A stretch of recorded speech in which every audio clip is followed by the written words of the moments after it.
few weeks ago I got a request if I could kind of go over the ins and outs of how I went about designing and installing the evac system that I put on the 79. So as I was thinking about it and actually looking at the system itself, I thought, well, I'm already here. Why not go ahead and take it a step further and do a complete evac system with the pump, with an evac pump.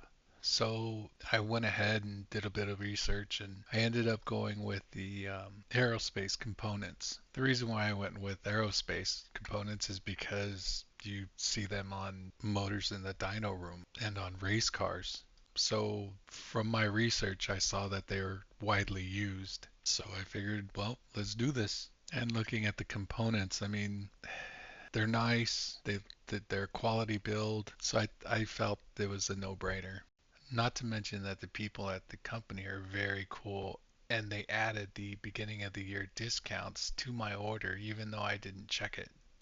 One of the things that I really appreciated about this is the fact that the mandrel, it has adjustable spacers so that you can get the pump mounting exactly where you need it without having to worry too much about belt placement. The different components to be able to set the drive pulley to different positions on the mandrel. This is really impressive.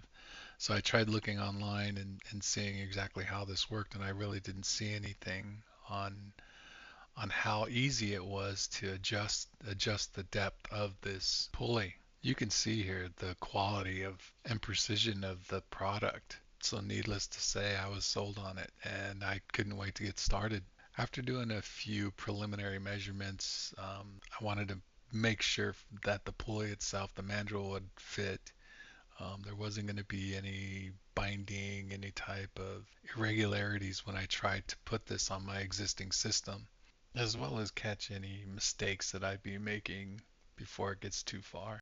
So I took the belt off and I took one of the bolts out of the main drive that's connected to the balancer just so I can make sure that the bolts lined up, all the measurements were right, and also to take an exact depth to see what size bolts I needed to order, everything. So there's still a couple of things to do, measurements to take. Then I moved on to the location for the pump itself. Now this is a custom fit, so there is no aftermarket brackets that I can purchase to get this to fit right on it. So there was a bit of math involved in the beginning of this process.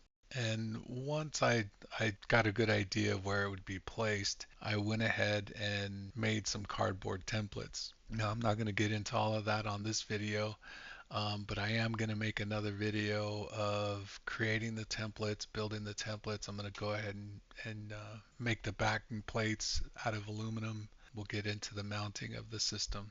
But for the purpose of this video, I just wanted to show the path I'm taking, and I didn't forget your request. I just wanted to show that we're going to be going in a different direction. From what it says, this is supposed to get a gain of 20 to 40 horsepower.